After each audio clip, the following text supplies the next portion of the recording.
On that one!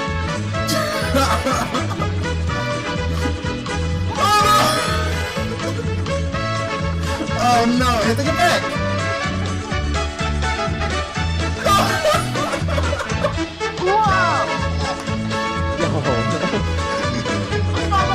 That's illegal. Okay.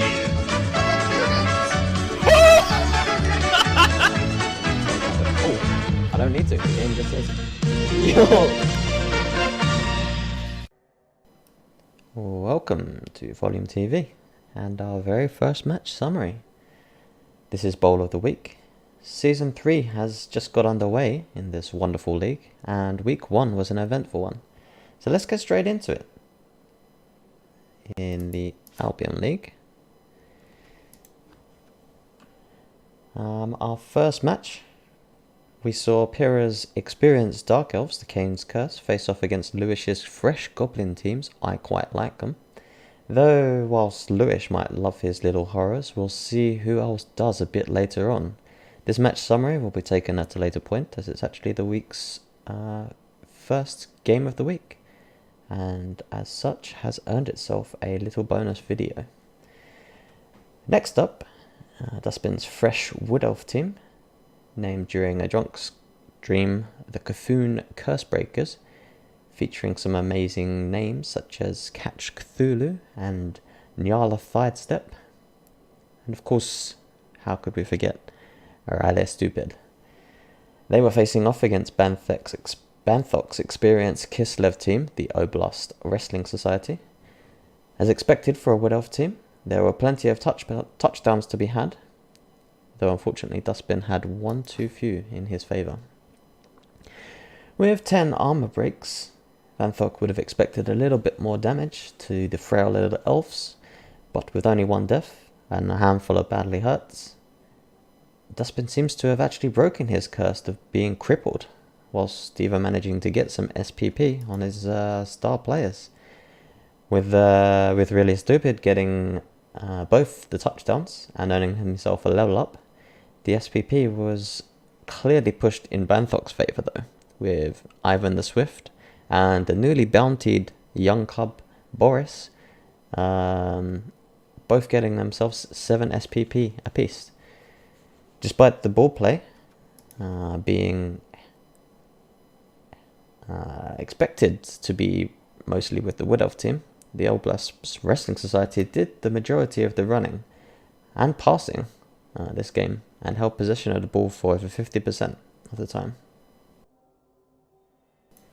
Next up, we have Soul Silver's fresh Lizard team, as picked by the Cutie Pearl, with some nice dice rolling on an earlier livestream, facing up against Ewan's experienced and last season's winning human team, the Bold and the Brave.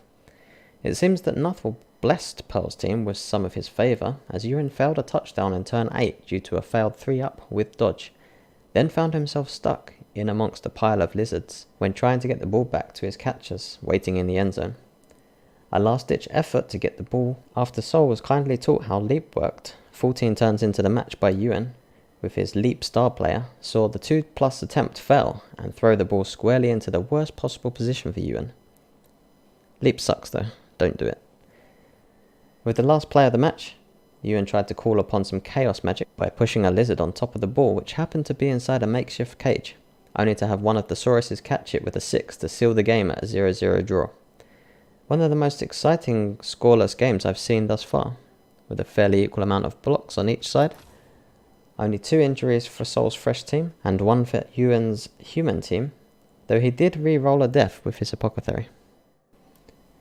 Another fresh team versus an experienced team next, with Volume's new Dark Elf team. Oh, that's me. And Meat Cleaver's experienced and quite deadly 1700 TV Nurgle team. I think the biggest TV in the Dope Ball across both leagues currently. The TV disparity did allow for the Dark Elf team to recruit 2 star players, Hubris and Eldril, along with a travelling apothecary and a wizard. Despite the wizard doing a decent amount of work, the going for it seemed to be heavily cursed for the Dark Elf team, causing a simple 2+ catch and throw touchdown with a single GFI falling flat on its face. Though, with some further pressure in the second half, during the Dark Elves team offense, they were able to score on turn 13. The Nurgle team weren't put off though, and with the help of the beastly Mike Mutton, carrying the Meat Boys on his hefty 4-strength back, he was able to push past the Dark Elf screen on turn 16 before handing it off to a nearby Rotter to take the glory. What a glorious young Pestigore that boy is. If he keeps it up, he'll be scouted into the big boy leagues in no time.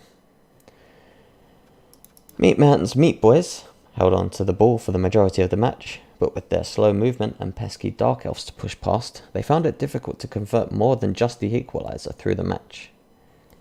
Along with only 9 armour breaks, with just 1 injury, it was difficult to push the game into an uneven player count for the Nurgle team. No level ups for this, for either side this time around, just capping off some points for each of these players. But we'll see how things go after the next match. Finally, wrapping up the Albion League, we have Jimmy's new Skaven team, the Pirates, against Dope's Fresh Wood Elf team, the Clap Clap. With a 4-0 victory for the Rats, Dope's Wood Elf team looks to have taken quite the beating. Opting for a Rat Ogolus 12-rat starting roster, and only 2 gutter runners, 3 rerolls and apothecary, Jimmy was expecting the worst for his rats. However, after 21 armor breaks, with just 49 blocks, saw Dope's team absolutely diced. There were a total of 9 KOs, 4 casualties, and a death. The only saving grace for Dope is that none of the casualties were permanent injuries, and his death wasn't on a War Dancer. They lived to fall another day. With 7 SPP on Jimmy's Thrower, who picks up block, and 6 on Jack Sparrow the Gutter Runner, who also took block, this team is going to be one to watch out for in the coming few games. Given my experience of the fresh teams in the Albion so far, this one is definitely going to be a contender for the title. Over to the Bretonnian Brawlers League. Our first matchup was not only 2 fresh teams, but 2 fresh coaches straight out of Blood Bowl Academy. Nutblock's undead team, the Milky Ways, against Merkel's Norse Snooze Rangers. With a single touchdown deciding this match, Nutblock's Kami-sama found some free space on the left side of the pitch after taking out some players and bringing everyone to the right before running it down for the goal. Both teams struggled with pressing forward, with some great defensive play, though the Norse's lower AV definitely took the hit, despite roughly 50 blocks sustained on both sides. Morkel's Norse boys suffered 3 casualties, and a death, to Nutblock's Undead suffering just 2 knockouts. I'm looking forward to the development of both teams and coaches as the league goes on. Next up, Xiao's innovatively named Dark Elves, the naming conventions, with star players such as D, B and C all coming into this freshly made team, taking along with them the horrifying A Witch Elf, up against Unicorn's experienced Amazon team coming from the previous league, the Catwomen, who are around 1350 TV before this match. They were also a tricky one for the Dark Elf team without tackle, especially given that Unicorn's team has almost full blodge and a variety of scary off-meta skills like Hail Mary Pass and Diving Catch. The game diverged into a 1-1 draw with very similar statistics across the board. Despite naming convention getting the majority of the blocks, and despite the blodge across the team, 15 armor breaks to Catwomen's 9, the armor breaks were in the Amazon's favour. As we all know, AV7 is just a myth. 3 KOs to Catwomen's 1, with an injury apiece, though Catwomen's injury was on a star player, Meowly Cyrus, with the Mighty Blow Blitzer. She won't be doing such long distance punching now with her smashed hip. No level ups for naming conventions, though Catwoman's Taylor Swift, the lineman, got herself her first level up and became another blodger on the squad. Two more fresh teams with a fresh coach Green and his horrible goblin team. I mean, they're not bad, they're goblins. I don't like them. Facing up, wait, hold on a minute. You don't mean the Oak Barrel United, the famed team with the quadruplets Shon Suk, Naka and Maru Dobo? Wait, they what? Brutally murdered by goblins, you say? Only Naka and Maru left? Oh no, what a terrible day. With 2 touchdowns for the Bretonnian elites, their win will be short-lived as the quadruplets made twins will mourn the loss of their brothers. In typical Chainsaw fashion, Green's Chainsaw Looney rolled a 1 and re-rolled a 1 on turn 1, cutting himself in half, but lived to tell the tale for the remainder of the game, actually getting the MVP somehow. The Oak Barrels didn't go down without a fight, however, killing a goblin themselves with Teddy Greensleeves killing Scriptum, shortly before running onwards, and Conroy getting a touchdown for the team. Finding the Goblin team short of players, the Goblin team just couldn't hold off the Oak Barrels, as Todde styled on the Goblins with a fake-out touchdown before yeeting it back into danger to Conroy, who picked up the pace for a second touchdown, and a level up. Another Freshie versus Freshie game next. Niv's Bretonnian team, Artificial Intelligence, facing off against Alt Prime Skaven, the Scryer Superchargers. Niv being only 1 league more experienced than Alt Prime, but with Alt Prime being a tabletop player, this match was sure to be interesting. Niv's Bretonnian team took the game 1 touchdown to 0, after brutally punching the rats and fouling the hell out of them. With a relatively equal amount of blocks for both teams, Niv managed to succeed on 5 KOs and 2 injuries, whilst getting a further injury after some fouls that went penalised, with 2 of the dirty peasants getting sent off trying to kill the same gutter runner. With only 1 of the casualties for Alt Prime being a missed next game on that gutter runner, he won't be too disappointed in the damage done. Needless to say, a solid win for Niv and definitely a change from his previous passing dwarves. That said, one of Niv's blitzers, Cortana, got herself 7 SPP in the game and earned himself a level up, taking the skill pass, so maybe we'll see some yeets after all. Finally, we have Frida's new Nurgle team, the Discuss Kangs, against Vale's first attempt to play a non-stunty team after seeing that human catchers in Blood Bowl 2 have a hidden buff, wanting to see if the meme that human catchers are just long-legged goblins without stunty. Unfortunately for her, with both Rain and Nurgle's disturbing presence to deal with, throwing and catching seem to be off the table in this match.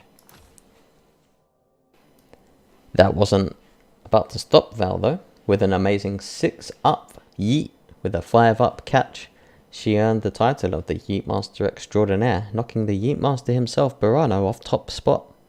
We have footage to come of this amazing feat, so stay tuned for now to see the amazing ball play against all odds. Despite the yeeting, the Discuss Kangs were just too bashy for the frail humans, and whilst 56 blocks only resulted in 7 armor breaks and 6 KOs, with no deaths or injuries, it was enough to clear the path for 2 caged up touchdowns for the fresh Nurgle team to take the win. Opting to punch as little as possible against the disgusting beasts, the Casterly Debt Collectors only blocked 8 times, and with 1 foul appearance attempt failing, it wasn't much surprise that Vale opted to play the ball rather than the players. Some highlights from this week's game week has been sent to me and MLGified. Please enjoy.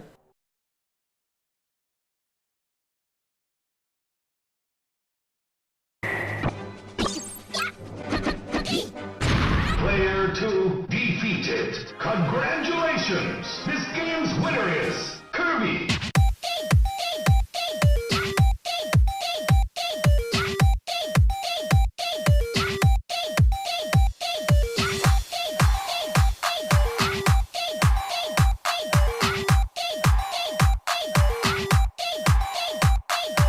Congratulations! This game's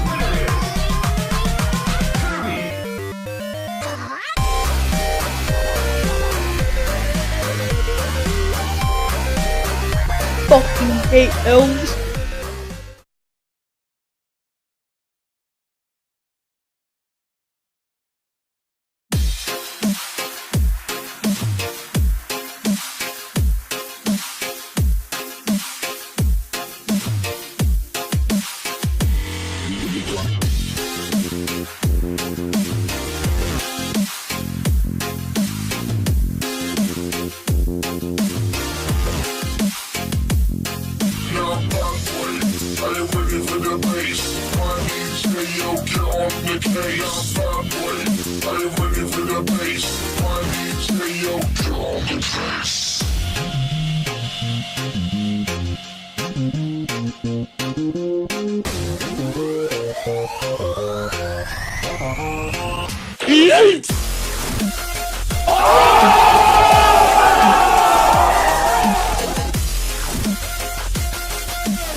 And finally, this week's Game of the Week has been picked not because of any spectacular 200 IQ players or ridiculous 6-up yeets, but as a throwback to those that thought it was okay to stop hating goblins now that our mini-league I Don't Like Goblins has been changed to I Don't Like Amazons. This was a match between Pyrrha and Lewis that I mentioned earlier has its own special video, and rather than spoil anything about what happened, I'm simply going to say, I still hate goblins. I know I'm stalling, but goblins, so as soon as I score this, all my secret weapons get sent off, so I really needed to take a while.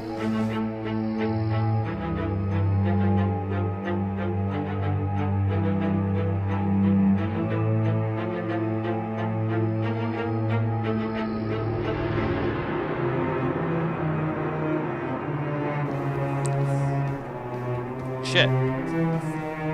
Shit. How do you do that? Made dodges. Only one dodge. Where'd he come? Oh, just down there. Okay.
Think I'm gonna be sick.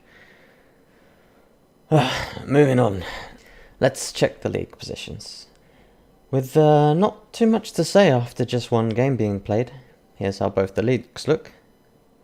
Top of the league so far in Albion, we have Jimmy's Pirates with a +4 touchdown difference, followed by Banthok and Lewis on 1 goal difference. Banthok taking number 2 spot by what I can only imagine is the total touchdowns or higher TVs. Who knows with Cyanide. Volume and Meat Cleaver, the only draws this week. And at the bottom of the league, we see Dustbin Pyrrha and Dopefish. For now, on to the Bretonian Brawlers League. We have Burano's Oak Barrel United sitting at top with their +2 touchdown difference, followed closely by Frida and Nutblocks on +1 apiece. Zhao and Unicorn were the only to draw this week, with Val, Merkel and Green sitting at the bottom of the table. Next week's fixtures for the Albion League, the antagonist of the league, Lewis's Goblins, I quite like them. I don't, that's the name, I promise. They face off against Dope's absolutely smashed Wood Elves, the Clap Clap. I'm expecting blood, but I'm also expecting touchdowns. Next up, top of the league, Jimmy's Skaven, the Pirates, will have to face off against Meat Cleaver's mighty Nurgle team, and Mike Mutton, with his fresh Skaven team. I wonder if they'll be able to continue their awesome start to the season. Volume's Dark Elder champions will be facing off against the actual champions, Ewan's Human, the Bold and the Brave. Another uphill battle for the fresh Dark Elf team. I expect another Hubris to attend this one. Soul Silver's Lizards, the Burbowers, face off against Banthok's experienced Kislev. Will Leap or Speed be the decider? And finally, we have Dustbin's Wood Elves, the Cthulhu Cursebreakers, facing off against Pyrrha's Scorned by Nuffle, the Dark Elves' Kane's Curse. Which will win, the Curse or the Breakers? It's thematic in a way, in more ways than one. This is looking to be one of the contenders for the Star Game of the Week next week. Over to the Bretonian Brawlers. We have top of the table, Burano's Oak Barrel United face off against the mighty but broken Amazon team Unicorn's Catwomen. All Prime's Skaven team, the Skya Superchargers, match up against Nutblock's deadly Undead, the Milky Ways. Zhao's unscathed Dark Elves face off against Vale's Yeetmasters, the Casterly Debt Collectors. And Green's Post Goblins get to cut up some Disgust Kang Nurgle with Frida. Finally, Niv's Bretonian, the Artificial Intelligence, face off against Merkel's Battered and Bruised Norse, the Snooze Rangers. And that's all we have time for this week's edition of Bowl of the Day. I hope everyone enjoyed, and please do let me know if you have any thoughts about future episodes. We have just acquired funding on Dope Bowl TV, and I want to make sure our viewers are bringing in the ratings. With that said, please do keep in mind any funny or awesome plays that happen within your games, and send me the clips via a highlight, and I'll see if I can get them into the MLG clips. Good luck, coaches!